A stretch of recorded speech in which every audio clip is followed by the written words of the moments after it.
les mots de la loi et le mensonge qui nous gouvernent. Comprendre les mots est d'une extrême importance. Nous sommes une société gouvernée par les mots. Ce sont les mots qui permettent aux policiers d'agir, aux juges de juger, aux transactions de se faire et aux gens de se comprendre. Nous sommes habitués aujourd'hui à utiliser des mots dont nous croyons connaître le sens. Depuis qu'on est bébé, nos parents nous apprennent à dire des mots et leurs définitions nous sont subtilement inculquées par voie de répétition. Nous apprenons un mot sur ce que nos parents connaissent de ce mot. Je vais vous montrer comment les mots peuvent nous contrôler. Je dois vous donner les mots en anglais parce que c'est la vraie langue de cette justice. En français, nous utilisons des traductions en partie quand on n'utilise pas les mêmes mots. Comprendre les mots et les origines. Le mot « comprendre » en anglais veut dire « understand ». Il ne suffit pas juste de lire un mot, il faut l'analyser pour comprendre son plein sens. Le mot « understand » est composé en fait de deux mots, « under » et « stand ». Comme on inverse tout en anglais, on peut lire « to stand under ». Donc, quand on dit qu'on comprend, on ne fait pas juste l'entendre. On est ferme dans notre conviction que rien ne nous a échappé dans cette compréhension. Ça veut aussi dire que l'on se tient fermement derrière les propos qu'on avance. Il est donc important de bien penser à sa réponse quand on nous demande « comprenez-vous ». Quand un policier arrête un individu et qu'il lui lit ses droits, il lui demande à la fin « Avez-vous compris les droits que je viens de vous lire ?» Si l'individu dit oui, tout ce qu'il dira peut être retenu contre lui. Le policier peut donc prendre pour acquis qu'aucune explication supplémentaire n'est nécessaire. Si l'individu dit non, le policier doit faire en sorte que le détenu comprenne entièrement ce que le policier lui a dit. Ça, les policiers le savent, et c'est pour cette raison qu'ils doivent vous expliquer clairement ce qu'ils doivent vous faire comprendre.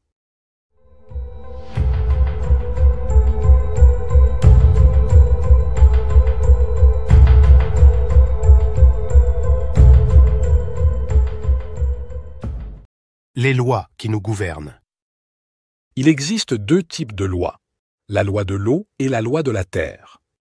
La loi de la terre fait référence au Code civil, aux actes, aux lois promulguées par le gouvernement, qui n'impliquent pas l'économie ou l'argent. C'est celle qui nous régit quand on est sur la terre ferme.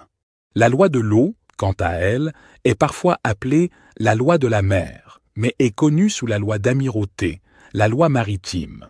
C'est la loi d'amirauté qui nous gouverne lorsqu'on est sur l'eau et elle gouverne aussi tous les produits provenant de l'eau. Exemple, un bateau qui arrive à quai est gouverné par la loi d'amirauté et son contenu est administré par cette loi. La loi de la terre est basée sur chaque culture. Elle est différente d'un pays à l'autre.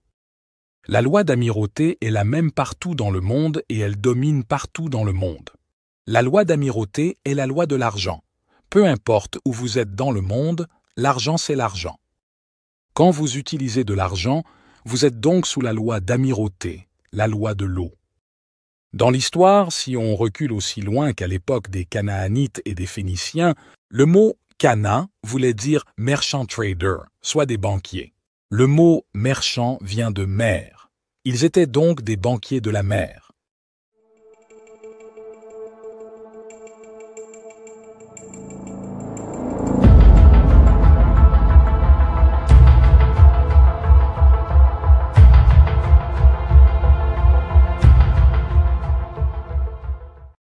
La Cour et le système de justice.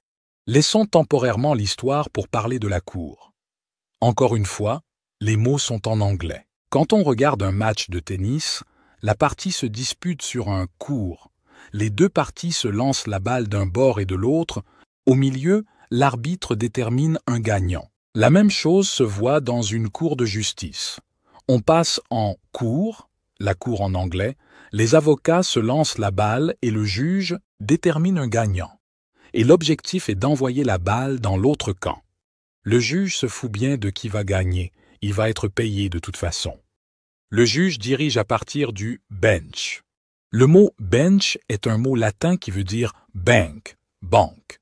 Le mot bank a aussi des références italiennes avec le mot banca, qui vient de l'allemand bench. Le juge dirige pour la banque. Où trouve-t-on des banques? le long des rivières, les riverbanks, les bords des rivières. Et que font les riverbanks? Elles contrôlent la direction du courant de la mer, en anglais sea current, d'où le mot currency, monnaie. Dans la loi de l'amirauté, tous les bateaux transportent de la marchandise pour du commerce.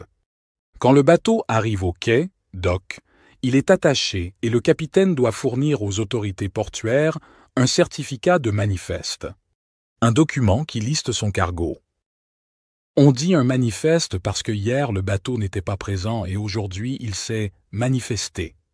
Les responsables et employés du quai, en anglais dock, communément appelés dockers ou longshoreman, plusieurs titres furent dérivés du mot dock, en prennent charge. Conséquemment, tous les produits à bord se sont manifestés. Le mot capitaine est tiré de deux mots latins, capitalis et capital, qui ensemble veulent dire responsable de la marchandise, donc du capital, de l'argent qui est dans le bateau. Le certificat de manifeste est donc un document financier important et contient l'information précise sur tous les items à son bord. Tout est une question d'argent. La loi d'amirauté est la loi du commerce. Selon la loi maritime, cette marchandise arrive de l'eau et est exportée du bateau. C'est donc la loi de l'argent, la loi d'amirauté, qui dirige cette marchandise. Petite parenthèse, quand vous allez aux États-Unis et à divers endroits au Canada, vous allez parfois voir des tours avec un bassin d'eau et le nom de la ville dessus. C'est la marine militaire canadienne et américaine qui est responsable de ça. C'est eux qui ont fait la cartographie des terres. Souvent la tour avec le bassin est l'endroit le plus élevé dans le village. Plaçant tout en dessous du niveau de l'eau sous contrôle de la loi d'amirauté. L'humain en sa qualité d'objet d'affaires. En anglais, là où le bateau reste accosté s'appelle berth. She sits in her berth, the boat. Quand la mère donne naissance, ses os crèvent et se placent pour accoucher. Donc, she sits to give birth. Au quai, sur les docks, les produits qui sont sortis du bateau sont issus d'une exportation et sont identifiés en conséquence sur un certificat de manifeste qui est créé par le docker. À l'accouchement, c'est le docteur, qui gère l'exportation de l'enfant par la mère et qui crée par la suite le certificat de naissance. Puisque vous êtes sorti des eaux de votre mère et donc issu d'une exportation maritime, vous êtes régi par la loi d'amirauté et il doit y avoir la création d'un certificat de naissance. La loi internationale du commerce vous reconnaît donc officiellement comme un produit, une marchandise. Votre corps est considéré comme un produit de la loi d'amirauté et peut être traité en conséquence. En anglais, on utilise le terme « delivered » quand la mère a accouché. « Your mother delivered you ». Quand vous allez dans un magasin qui fait la livraison pour acheter des gros items, ils vont vous le livrer. They will ship it to you. They will deliver it. C'est pourquoi à la naissance, vous avez été dans une « delivery room ». La mère livrait une marchandise. Vous êtes sorti de votre mère par ses eaux et via le birth canal. Le bateau qui exporte sa marchandise le fait en étant dans le berth canal. Berth vient du vieil anglais et veut dire berth, dans le bas complètement. C'est pour cette raison que les bateaux sont traités comme étant de sexe féminin. La nouvelle mer est donc considérée comme un navire marchand ayant livré une ressource humaine. C'est aussi pour ça qu'on dit que vous obtenez ce qui est appelé la citizenship. Le docteur signe donc votre certificat de naissance et à la mort le certificat de décès attestant de votre mort. Tout comme le docker remplit le certificat de manifeste et constate de la vie ou de la mort, son état, d'une marchandise.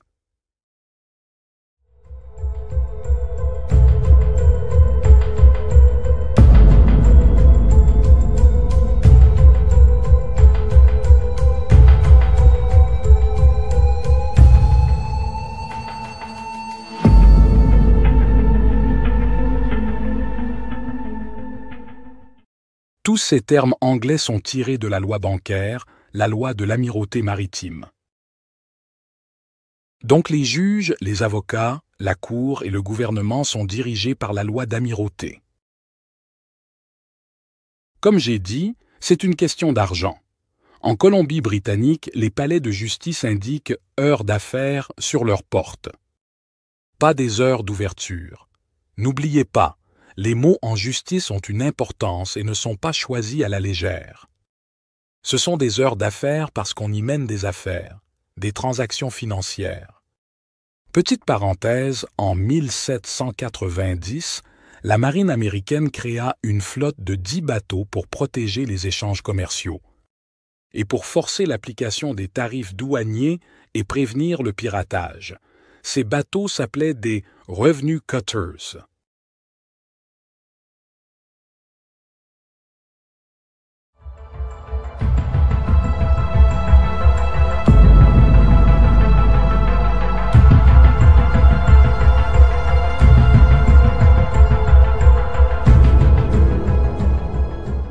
Le concept de l'énergie économique. Toute machine, pour qu'elle fonctionne, requiert de l'énergie. C'est aussi vrai avec l'économie globale. Son énergie, c'est les gens.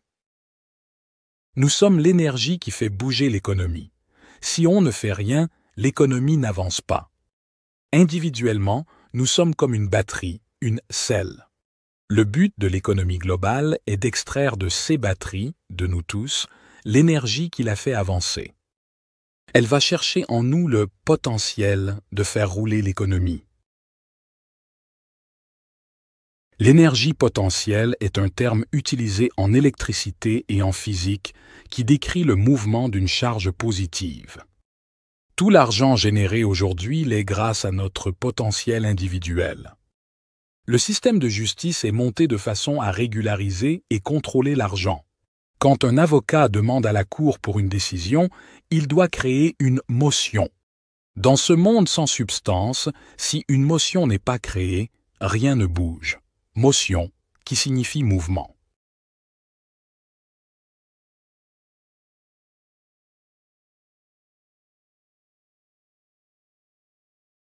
Qu'arrive-t-il quand on interrompt le courant? On cause un court-circuit. Avez-vous déjà entendu le terme anglais « circuit court » appelé cours de circuit au Canada depuis 1999 avec la création du territoire du Nunavut et aux États-Unis depuis bien plus longtemps.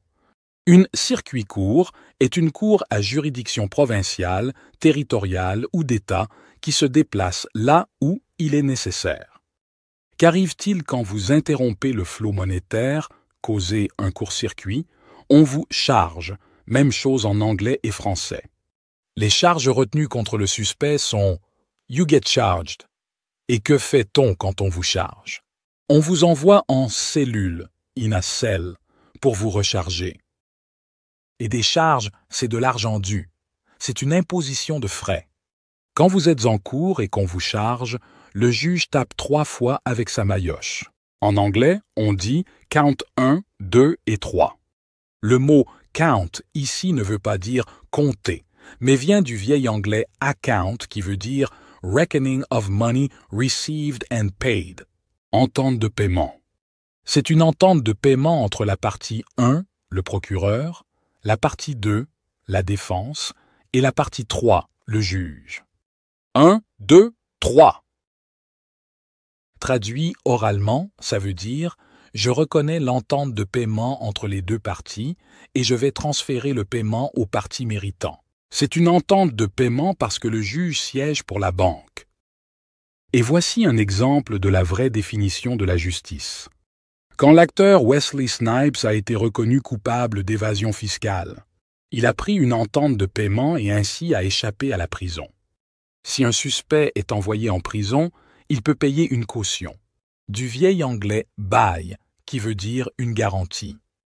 Aussi, si l'accusé complète son temps en prison, il est libéré. Dans les deux cas, on dit qu'il a payé sa dette à la société. On parle de quelle dette ici? Une dette à la justice ou une dette d'affaires?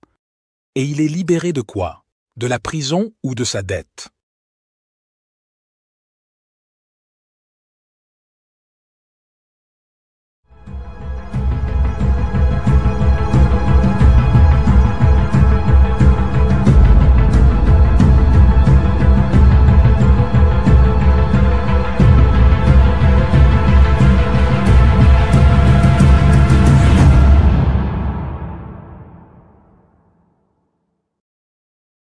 Argent, énergie, économie, électricité, individu, potentiel, motion, cours de circuit, charge, cellule, banque, commerce. Tout n'est qu'une question d'argent, et le langage de la justice transpire la vraie loi, celle de la finance.